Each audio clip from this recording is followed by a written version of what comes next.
Well, hello everyone, and welcome to the Ardent Underground Roundtable. Good to see so many people joining us today. This roundtable is part of the Ammonia Energy Association's annual Australian conference, and Ardent Underground are generous session sponsors of the conference. So we're delighted to host this event with Ardent. As you may know, the Ammonia Energy Association is the global peak body for ammonia energy. The AA has been promoting the use of ammonia energy since 2004, so it goes back a long way. We were originally known as the Ammonia Fuels Network, and we became the NH3 Fuel Association in 2009, and then finally the Ammonia Energy Association in 2018. As many people would know here, that ammonia is the second most commonly produced chemical in the world. An industrial scale synthesis of ammonia was pioneered around the time of the First World War, so over 100 years ago, and its production has scaled a lot since then.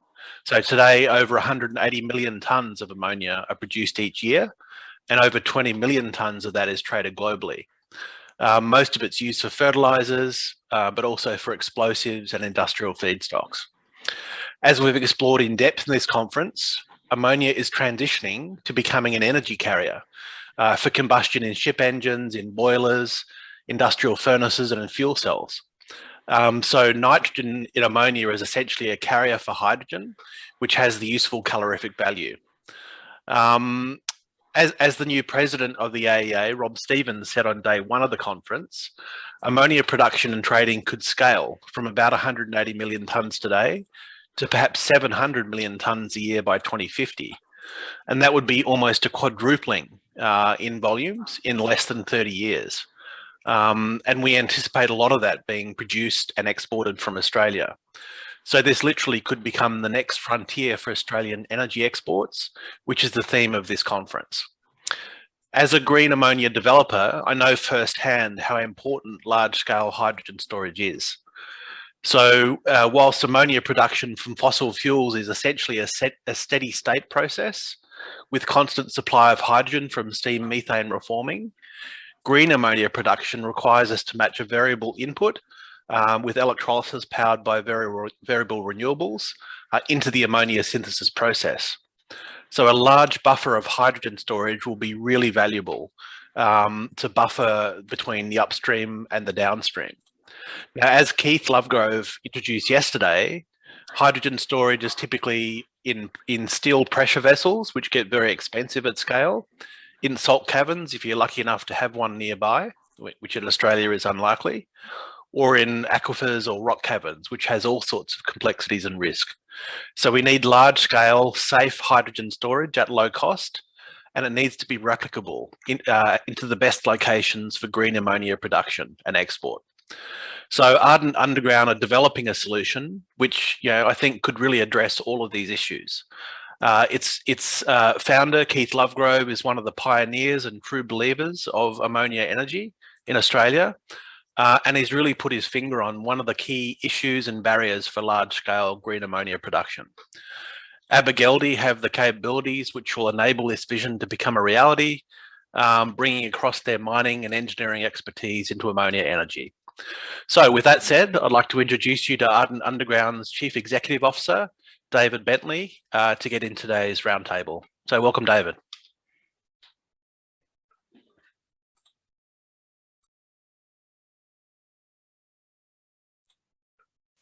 Maybe on mute. Okay. Thank you very much for that introduction, Andrew, and you really set the scene for what we're about to discuss today. And very pleasing to hear such support from one of the stalwarts of the industry. So thanks for that, Andrew. I'd like to just start by acknowledging that I'm presenting this meeting from the traditional lands of the Gadigal people of the Eora Nation. And we pay our respects to elders past, present and emerging. Could you start the slide deck, please?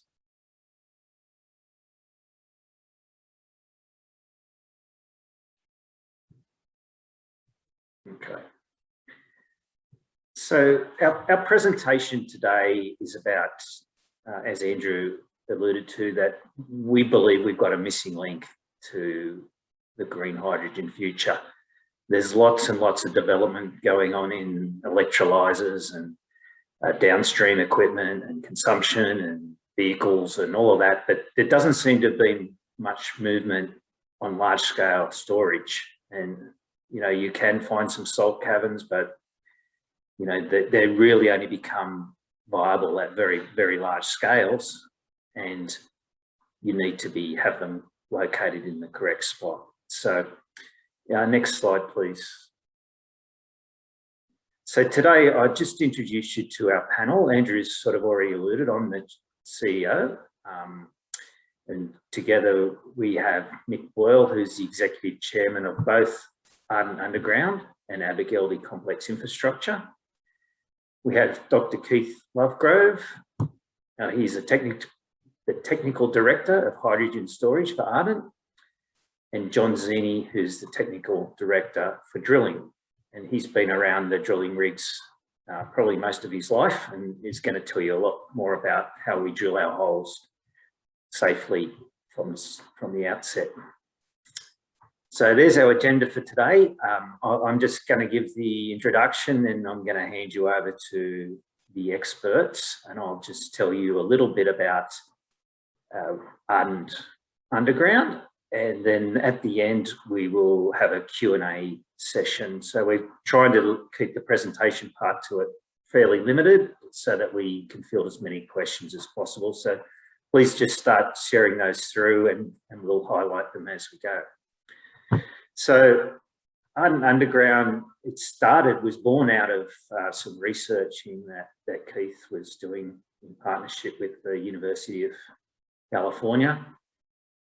And that came up with an underground hydrogen storage system, and he's sort of been involved with it, I guess, ever since. And we incorporated Ardent Underground just last year, and we're fortunate to receive a grant from the ACT government. And so whilst we've been around talking with people about the need for storage, all of our feedback has been very, very positive, that we definitely feel a needed niche. And so Ardent successfully, just a few months ago, raised some more capital. We appointed a new board, and of course I was appointed. And from here on in, our target is to complete our engineering. And in 2023, we expect to have our first contract executed. And we expect it to be completed and operational by 2025. And the picture there is actually of a gas well, but it's really to highlight the fact that our storage system will have little more than that above ground. So that's to sort of give the audience a vision of what sort of surface impact we will have. So from here, I will hand over to Mick. Next slide, please, Keith. And Mick will tell you all about Abergeldie and its relationship with Ardent. Thanks, Mick.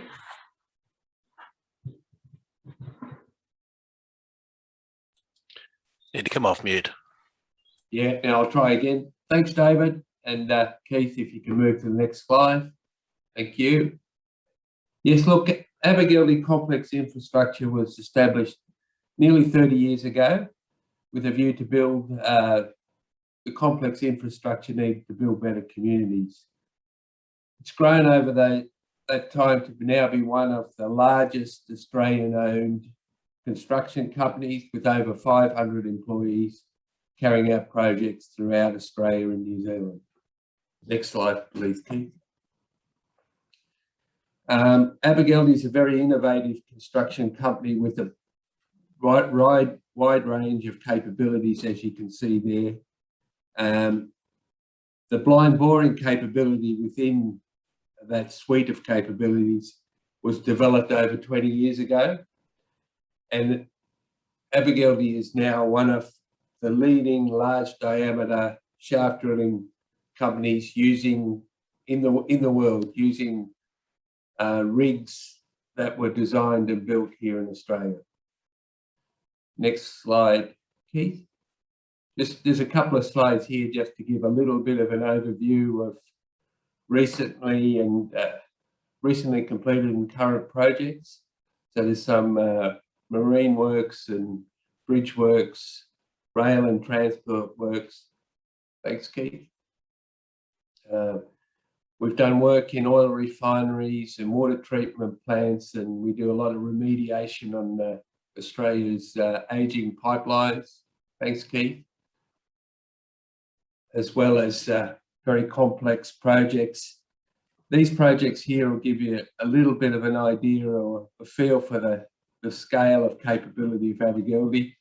The top slide, Springvale Mount Piper water treatment plant, was a $150 million project delivered by Abergeldie over an 18-month period. And the lower slide, the Central Interceptor, is a large tunnelling project we're delivering in New Zealand with a joint venture partners, Geller, but that's an $800 million project that will be delivered over the next 5 years. Look, I haven't spoken too much about the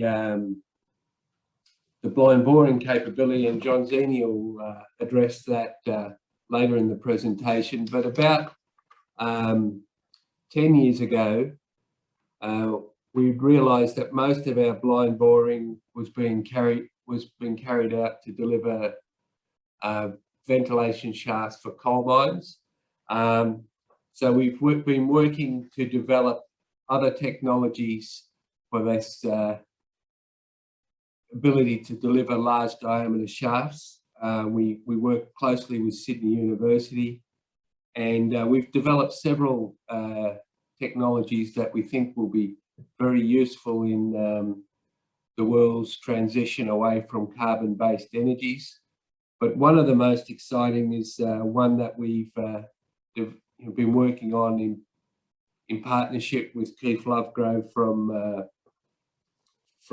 ITP Thermal, and that's this hydrogen storage idea. So I'd like to hand over to Keith now to talk to that a bit more.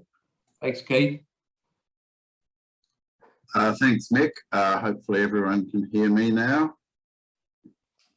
Yep. Okay, good. So just very quickly, one slide about who is ITP. It's a renewable energy advisory service. It's got a 35-year history. Originally came out of the UK, but you can see there's several companies in the group sort of highlighted on the left there, active all around the world, various offices. But I'm ITP Thermal. We lead the work in thermochemical, hydrogen, ammonia, solar thermal activities in our group. But importantly, I'm here today because thermal is a foundation shareholder in Ardent Underground. A few of the recent bits of work we've done there for interest, but let's get into it. Now, I'm going to show a few slides that were shown in yesterday's session, so I apologise for people who've already seen that, but for the benefit of people who may not have been in that audience, also I might be able to make a few more points that we didn't have time for yesterday.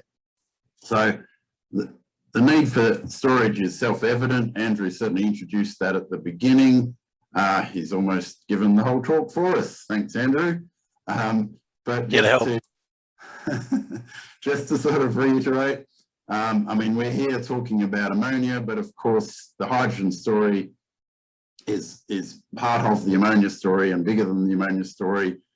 Hydrogen feeds into dispatchable power, vehicle refueling, and we should probably change that diagram and also include the future of green steel production is coming along. And I was actually told just the other day about some work that looks at using ammonia as the reductant for a green steel process, because some of you may know that hydrogen is one of the options there for a green steel to replace coal.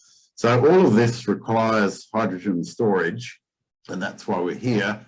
Hydrogen storage, in order to get the energy density up over the very low density at atmospheric pressure, obviously high pressures are needed, and some of you would probably know that the Toyota and Hyundai vehicles, for example, store at as much as 700 bars. But we also know that the ammonia industry typically works in terms of the Haber-Bosch process itself in 100 to 300 bar type pressures. So these are the pressures that are needed.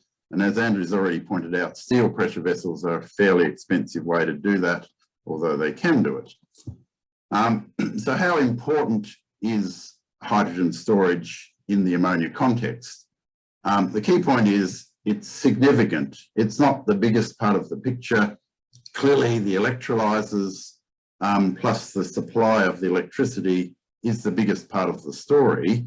But we're really coming in looking at this hydrogen storage aspect of it as being a slightly neglected part of the puzzle. Andrew Forrest was in the news just the other week telling us that he thinks the green hydrogen industry is going to be worth 16 trillion by 2050. So even if storage is a tiny percentage of the whole picture, it's a very big deal indeed. So that's why we're having a look at it. This pie chart on the right there is purely an example of how a green ammonia capex story would unfold. Every project will be different, but this gives you an indication of where it sits. In fact, we took the numbers there from the recently released public report on the Dyno Nobel feasibility study. They had something like $1,200 a kilogram as their assumption, and they were looking at 53 tonnes of storage in bullets in shipping containers of 200 kilograms each at 250 bars. So that contrasts with what we think we can do, which is to do all that storage in a single unit in our first project, $400 a kilogram, but reducing as it's replicated. And whilst we're at it, offering a single point for the hydrogen storage, which then reduces the piping and valves and the land footprint as well. So as well as addressing the blue wedge there, we would be making some inroads on the yellow wedge, which includes the piping costs, which are not insignificant. I made the point yesterday, and I'll emphasise it again. We heard yesterday from ThyssenKrupp and Holdo Topsoe that they are indeed working to make the Haber-Bosch units more dynamic, meaning they can turn down further, even as much as down to 10%. So in that sense, storage becomes less essential in a technical sense, but really I think the emphasis should be on, if we have in our library of choices affordable storage, then what one does is put together a system which is optimized to give the lowest cost of ammonia production. And so the advantage of storage then is it allows the Haber-Bosch unit to run at a higher capacity factor, and given that it is a higher capex item, that contributes to a better overall economic performance. So how much storage might be needed? Everyone in this audience will be well aware that there's quite a lot of hydrogen already being handled in Australia, and the majority of it is our existing ammonia plants. But of course, it's produced continuously, used continuously, storage isn't needed. But if we took that as an indication and said, well, if we maintain the status quo into the future but shifted to green ammonia, and we thought we might need a 2-day buffer of inventory for each of those ammonia plants, well, that's 3,000 tonnes of hydrogen storage needed already. But if we look at the bigger picture of announced projects in this green ammonia future, we're up to 43,000 tonnes of storage as a kind of market requirement. What are the options? Salt caverns, Andrew's already mentioned that. You can't beat a salt cavern if you happen to be living on a salt deposit. But just to go back to the previous slide, what you notice here is that all these proposed projects are around the coast, and particularly with the export market in mind. The only salt deposits I know of are a very good one somewhere in inland Queensland, something near Alice Springs, and something in Western Australia. So they're great if you happen to be sitting upon one, but we really don't have that many choices. So that's certainly one worth watching, and it will play a role. We have conventional mined rock caverns that are then lined, and effectively what we're going to do is come in with an idea which is a modular version of a lined rock cavern. So doing bespoke mining is an option. Pipe networks is an option. Aquifers is also an option, but that's going to be challenged by the contamination issues that you might get. So we'll see how that one goes. So it seems to be a wide open field. Now, what are we proposing to do?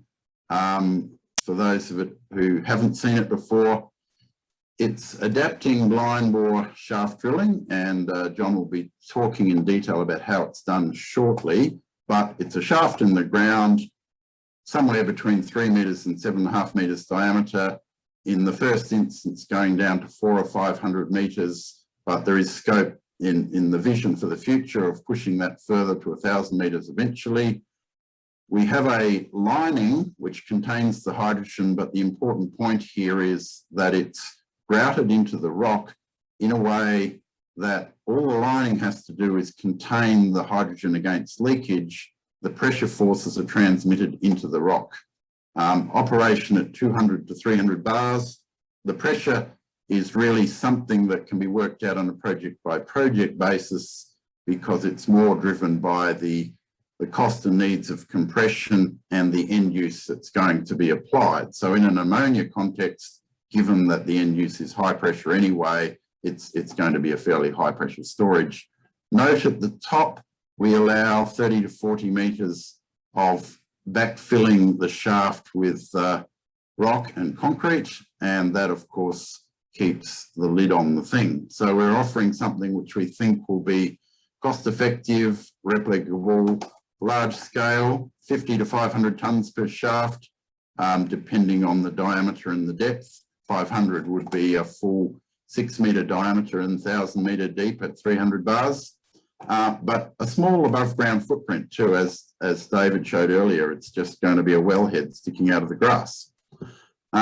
So just to sort of emphasize the point that our default competitor is pressure vessel bullets.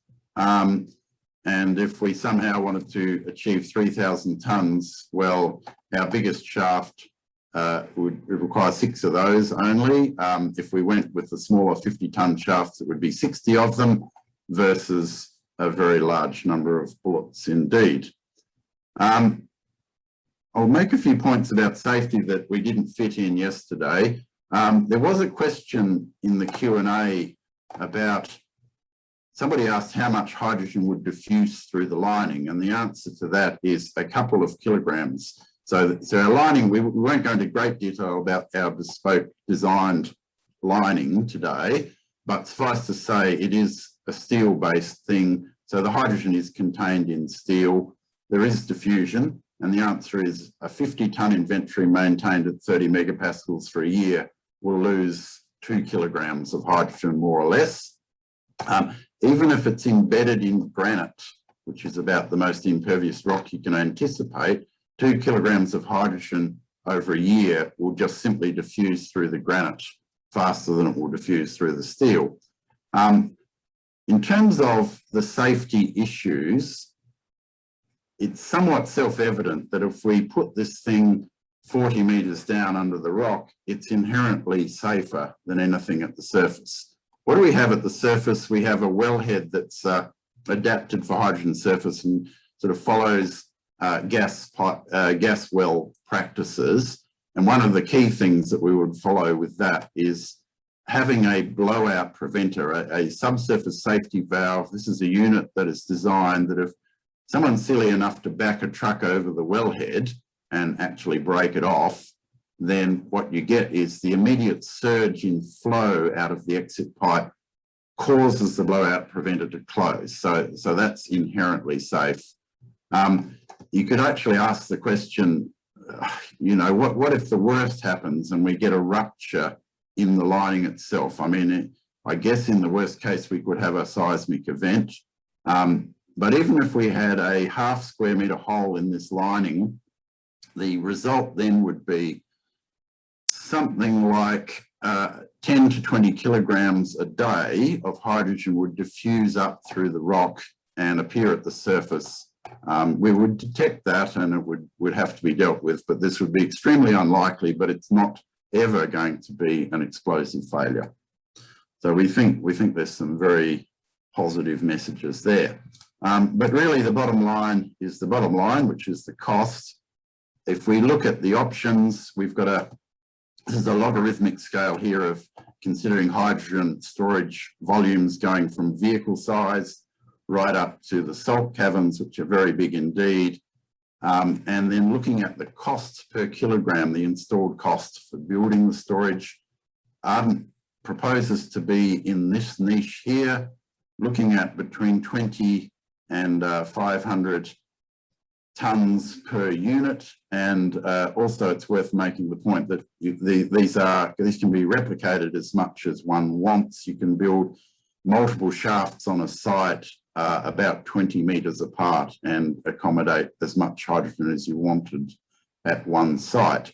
So the cost will vary depending on the geology and the speed of drilling, but it'll be in that range. The first project will be slightly more expensive at about $400 a kilogram. So that's the story. Very quickly, how will it be done? The shaft drilling process, John's going to talk about in a second.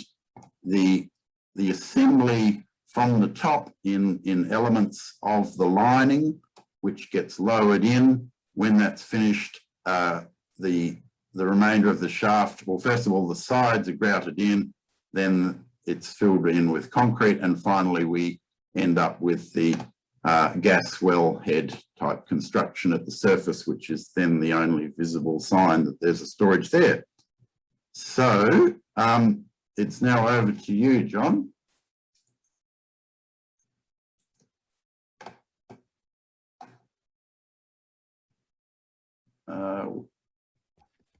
Is John with us? Yes, I was just muted. Oh, Thank very you. good. Can you hear me now? Yes, that's very good. And thank you, Andrew, for the introduction and all attendees for your attention. It's an honor to present this. What we do at Abergeldie, our primary purpose for these shafts, as Mick explained earlier, is ventilation shafts or access shafts for mining applications.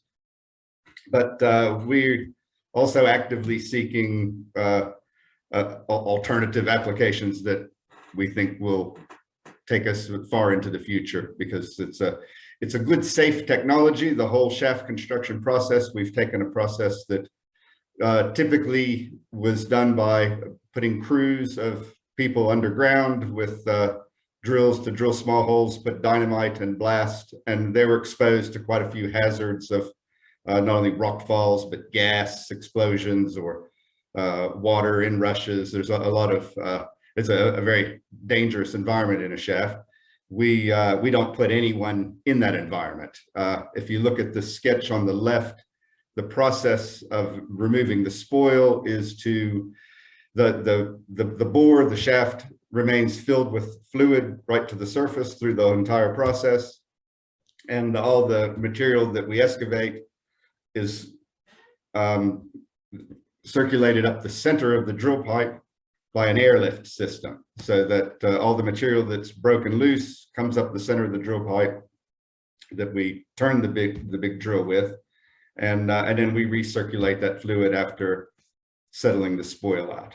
On the right side, I'll just quickly, on that photo that we're showing, you can see the liners that we put in these vent shafts. Typically, they're a composite of concrete and steel designed to withstand external pressure, primarily because there's often aquifer pressure or ground pressure that we want to control for the life of the shaft, which in most cases with these is probably 20 to 50 years or more. There's really another advantage of our lining. It's a rather unique lining composition, is that it can be it is not subject to corrosion, because all the steel is protected from any acid water or anything that might be in the ground to cause a corrosion. That's a typical cutting head. That's about a 4.5 meter size. But we use tunneling cutters. It's a single disc tunneling cutter like what you would find on a tunnel boring machine. And the shape of them is all intended to bring all the material to the center, and it's also a self-stabilizing affair. So all the rock that those cutters wedge loose falls down to the bottom, and it's sucked up by this flow of water, which is about 600 liters a second. So it's quite a strong flow. Next slide. Yeah, as I mentioned earlier, these are entirely from the surface. I've said all these things already. Construction, the shaft remains full of water, and no personnel enter the shaft. I'll go straight to the next slide. I'll show, I think, that we have actually what we think, as far as we know, the largest of these type of rigs in the world, with the capacity to get 4 to 6.5 meters. And at present, we've been down to about 700 meters deep. There are elements we can upgrade to increase the depth, but we think about 6.5 meters is a practical sort of limit for now with our equipment. We're often called on in mining applications to perform the drilling where nothing else will work. So say severe high pressure aquifers, we can balance them with the water inside the shaft. So we can put these shafts in virtually any ground. I don't know that there's any ground we couldn't overcome the poor ground conditions and put a shaft in. Is this the video? How do I, okay. Yeah, so we prepared this little video. I'll just show, this is the very beginning of a project where this is about as far as we put people underground. We've open up to get, we need about an 8 or 9 meter deep start to get the fluid circulation process working. And this is a quick time lapse of a typical rig setup where we build the drill rig on the ground in a horizontal position, and then the rig itself that has a 500-ton hook, that orange element you see there just going up in the air, that's the main hook, 500-ton capacity. It pulls the rig up, so it's a self-erecting machine. And so we typically there's about 28 to 30 truckloads of equipment in a rig move with this rig, because we not only carry all the stuff you see there on the surface, but there's typically a couple hundred tons of weight that provides the thrust against that cutter head. So and what we're seeing here, I don't think we have sound, but that's what it looks like when it's drilling. It's just, we turn at 3 to 4 RPM, and with the weight on those individual discs fractures the rock, and the rock flows down to the center and then up through that swivel and out to a separation system, which is often, if there's space, it'll just be a sedimentation pond where we let the retain the fluid until the solids can drop out of it. Then we recirculate that back to the top of the hole. There's a little animation that just shows maybe like a look down into the hole, which you don't normally see. We call this blind shaft drilling or blind boring, because everything you learn about it, you have to derive from what you see on the surface. We never see what goes on exactly in there, but we so that just shows the drill turning and well stabilized, and all the cuttings being carried up to the surface. And it's just an airlift. Actually, the airlift is exactly like you'd see in an aquarium. It's just you inject air below the surface, and that creates an imbalance that makes the water, the fluid in the shaft pushes the flow of fluid up the center of the drill pipe. That's a peek inside of what our composite liners look like. They're a thin shell with a concrete reinforcing through the center. And like I say, these are intended to mostly resist external pressure. And for the hydrogen application, we envisage an inner lining as well. that's just showing the process of how we install these liners. They may weigh 2,000 to 3,000 tons. An assembly of these, they're typically 40 or 50 tons each. But the way we install them is, because the shaft is full of fluid, we can float the liners just by varying the water level inside. So the water level inside is lower than the outside, it'll float.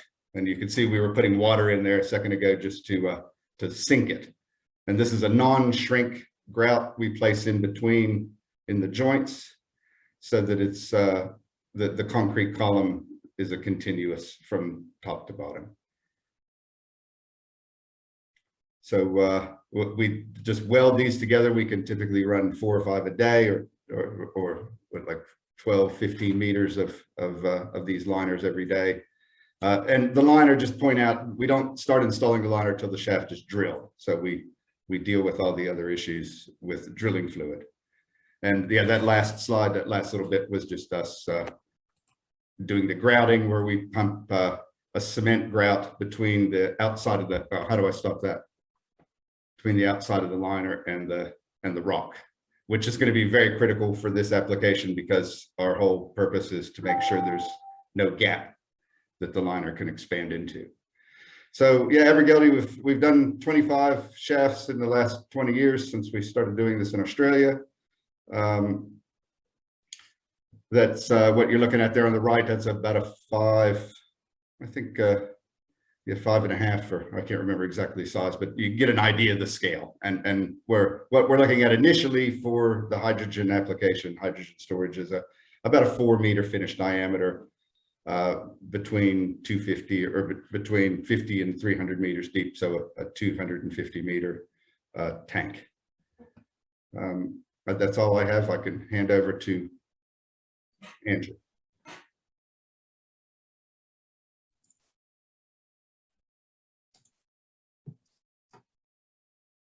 Or Keith. Andrew, you seem to be mute. Damn it. Caught me out.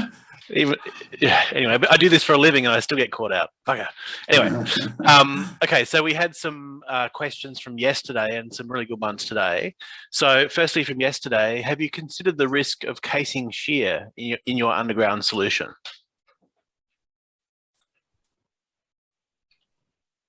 Now you're David. But everyone come off mute.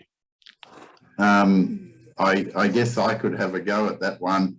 I'm not quite sure what the questioner means by casing shear exactly, but certainly we're in the process of modelling, finite element analysis modelling of the entire shaft grouted into geology situation.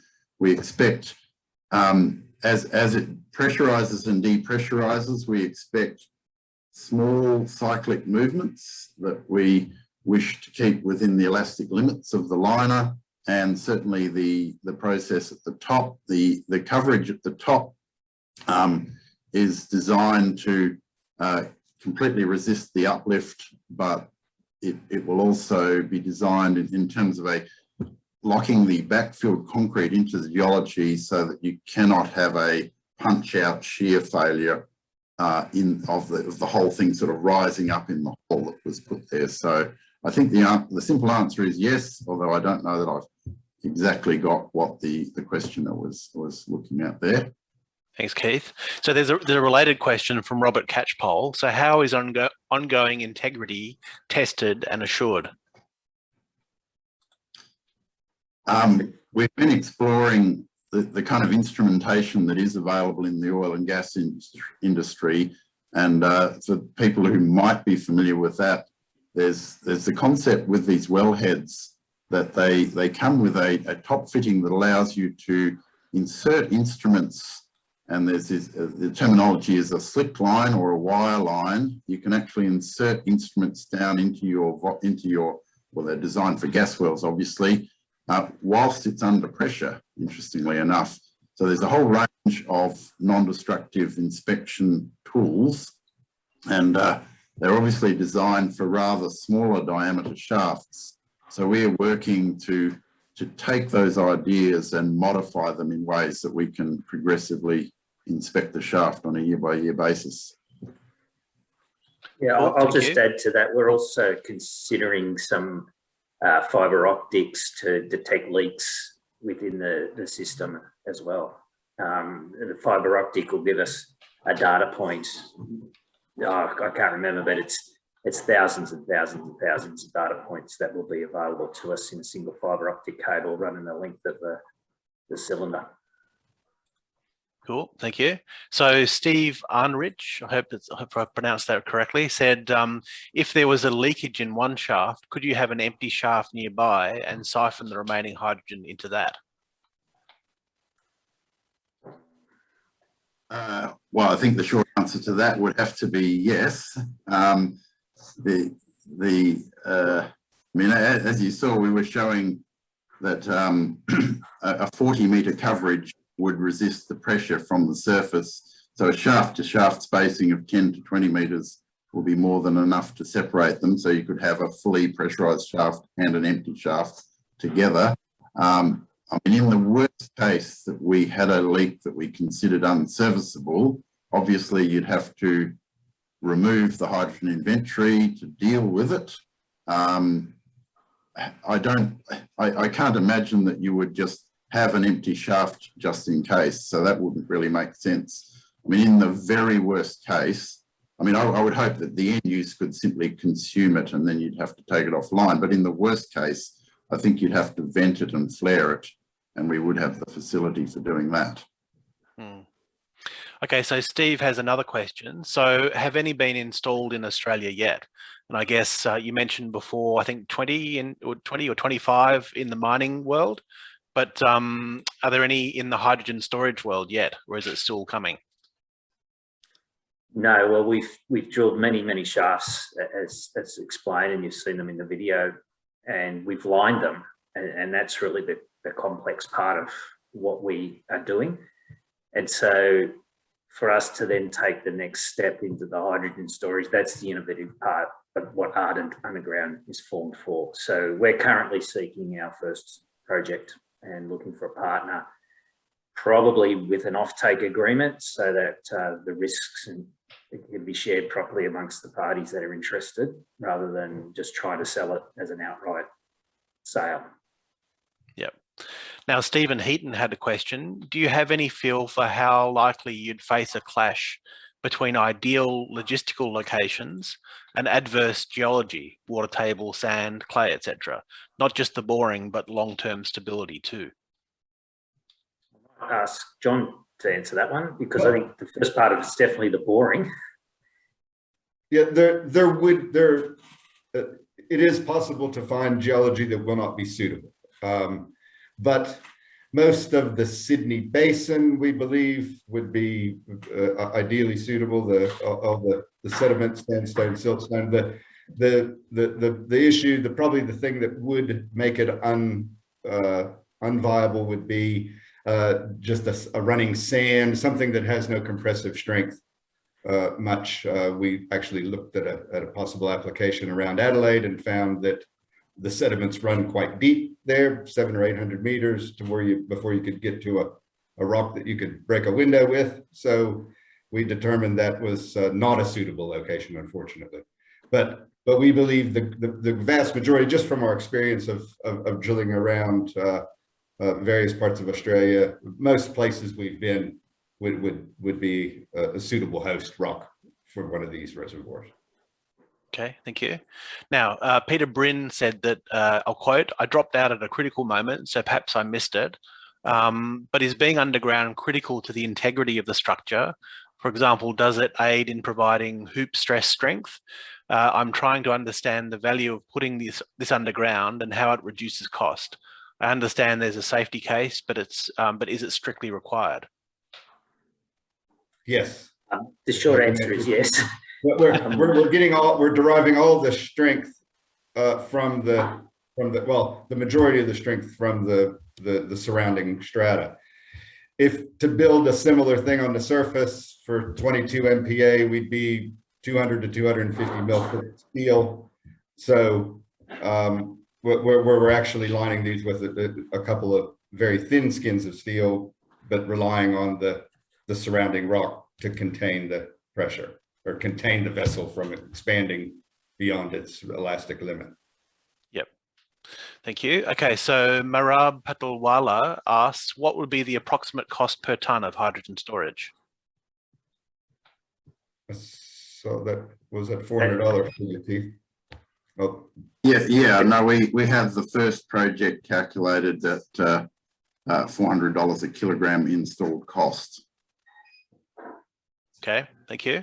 Ryan Worthington said he may have missed this point, but what is the lining material? What is it made of? we're looking at a few options, but for our typical application now, it's regular steel, regular mild steel, but we're still looking at options for what will be the ideal material for the internal lining that would be inside of that, the more or less the what would you call it, just the diaphragm or the pressure bearing element. Yep. Okay, so okay. Oh, sorry, I was just going to add a little bit there and say, you know, it can be any of the steels that are specified for hydrogen service, but the steel doesn't need to provide any of the strength. So it allows us to use a mild steel, as John said, which is a low carbon steel, which are typically the ones suitable for hydrogen. Yep.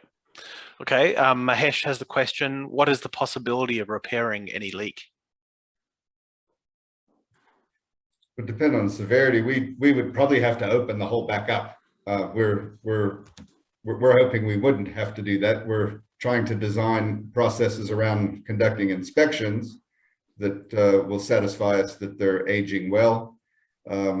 If there was a leak, we would have to excavate back down to the top and go back inside, possibly put another lining inside, would be about our only approach. Sorry, Keith? But just to add to that, if we had a minor one for some reason, I mean, we're trying to anticipate every failure we can and have a plan for it. The pressure pipe to the surface, which is the pipe from the top of the dome right to the wellhead, that will be a pipe designed to take the full pressure itself, but we're currently thinking of doing that in a 500 nominal bore. So if you depressurize it, remove the wellhead, you do have some ability to lower, let's say, robotic repair type tools down in there to do something. But as John says, that, you know, these are agencies, not something that we ever hope to have to do. Mm. Okay, so Mehdi Jadi has asked, he said, sorry, I missed the start, but what is the maximum volume of hydrogen storage that has been commercialized so far and the near-term and long-term future developments? Sorry, Andrew, could you repeat that? I didn't quite hear you. Yes, so Mehdi asked, what is the maximum volume of hydrogen storage that has been commercialized so far and the near-term and long-term future developments? So the volume, I think it's pretty much limited to either the above ground tanks, which are, you know, we talk in tons, so they're around 10 tons, and then you go all the way to the salt caverns at thousands of tons sort of thing. I think he was asking about in your solution, like what are the indicative sort of volumes? Yep. Oh, right. So, you know, we're talking about 3,500 cubic meters to probably 10 or 12,000, depending on the depth and the diameter. Okay, thank you. Stephen Heaton has another question. Oh, sorry, I was just going to say, to be clear, there hasn't been one built yet that we're aware of. Yep. Obviously, a lot of experience in the mining sector for ventilation shafts, but now you're reusing it in a new way for hydrogen storage. Yep. Okay, Stephen Heaton has another question. A minor point, I think it's roughly 25 degrees Celsius per kilometre depth. Do you need to account for that in the pressure calculations? I'll ask Keith for that one. Look, short answer again is yes. We definitely have to worry about the temperature. In actual fact, the bigger challenge is the temperature fluctuations you get as you pressurize and depressurize. But yeah, no, absolutely, it has to be considered. Okay. How far progressed is Ardent with your design certification and demonstration? We've done considerable work on the background engineering, and we have lots of reports and I guess engineering calculations and all of that, what you'd expect. We're currently having some geotechnical assessments done. The primary objective of that is to model displacements in underground so that we can then apply that knowledge into the liner design. We're also just having done some finite element analysis of the entire unit. Now, what we do need to do is we can't really do a demonstration plant of this because it really does rely on us, you know, transferring that hoop stress or the pressure forces into the underground rock. And so it needs to be a full scale unit. And as I said a bit earlier, we are looking for a partner. What we really need is someone who's going to have an offtake agreement, who we can supply that hydrogen to and store it for them. So that's the status. We're not, and we really need, I guess, now to focus our engineering effort on a specific site so that we can make sure that there's so many variables that go into it. So it's more than just the geology. It's about what's the application, what pressure do we need, how quickly does it need to fill, how quickly does it need to discharge, what's our final pressures for the downstream application, and what's our supply pressure, and how much compression do we need. All of those questions really need to feed into a site-specific case now. So that's what I'm focused on, looking for an application that we can start to put some numbers into those variables to come up with the full design. Now, you mentioned geotech. What sort of geotech investigations would be required to prove up the viability of a particular site? We're currently just modelling on different rock strengths. At the actual site, we will always drill an exploratory hole and have our geotechnical engineers assess that to ensure it's more than just the ultimate rock strength. There's a whole lot of things that go into that. And this probably isn't the forum to get into the depths of it, unless Keith or John want to add something. But it's more about for us to then use the data we find there to input to the model of what we can do and what pressures we can operate the system at, and safely ensure our liner can pressurize, depressurize sufficiently over its lifetime without any sort of fatigue. Okay. Kylie Harrison has a follow-on question from Stephen's question about temperatures. What sort of minimum temperatures and range are you seeing in your modelling of pressurization and depressurization? You want to take that one, Keith? It's very hard to answer that because you can generate any temperatures you want if you apply things to it, but maybe the better way would be to say we can't see a pressure storage like this operating on daily cycles, given that what we're trying to do is match variable renewable reduction to sort of continuous use. So depressurizing over a day or pressurizing over a day, we could get temperatures that are plus or minus 50 degrees C is the sort of thing that you might expect. And what happens is that the temperature equalizes with the rock. So there's a sort of dynamic conduction problem that has to happen. So you get an excursion. The gas temperature is one thing, and the gas temperature determines how much you stored at a given pressure. So that's important.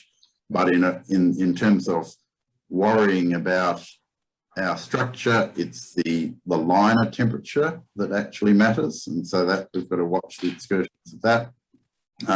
So it's a very open-ended question. If you fill it fast enough or empty it fast enough, you can actually see some very big excursions indeed, and obviously that will have to be controlled. Cool. How long do these shafts take to install and commission? And just for context, I was surprised how slow it is to install and commission salt cavern storage. Is yours a lot faster? We're targeting about a 12-month construction program. So that's when we turn the first sod. So leading up to that, we'll have some engineering works to do, but the actual construction about 12 months. But again, it's going to depend on the geology and the size of it, the depth, all of those variables. Yeah, and that's certainly a lot faster than salt cavern installation, Yeah. which is several years. Yeah. Yes. And again, another issue I've noticed with salt cavern installations is the challenge of disposing salt. It can be a big problem. So obviously it's a lot easier to dispose of sedimentation. Yes. It is a lot easier. John, do you want to have Well, comment actually, on that, on what we've done in the past? quite useful materials can come out of if it's good rock. Yeah. So Yep. It's rarely a hazardous waste issue, but maybe if we had a few coal seams to deal with, we might just dispose of that particular materials separately. Great. Okay, well, I think we've gone through all of the questions, gents. So if people want to contact you to investigate this with you, who should they approach? Probably the easiest address is to address it to me, and the email address was on the slide pack there, but it's mail@ardentunderground.com. Rather than trying to spell my name out, I'll get that and definitely respond. Great. Okay, well, this has been a really interesting session, folks. So thank you so much for your time, and thanks to all the audience members for participating. And hopefully this can help accelerate your business in Australia and overseas, because I think it's really needed. So again, thank you very much. Thank you for being a sponsor of the AEA conference, and we look forward to your participation again next year. Thank you very much. Thanks very much, Andrew. Thanks, Andrew. Thanks, everyone. Thanks, everyone. everyone. Bye.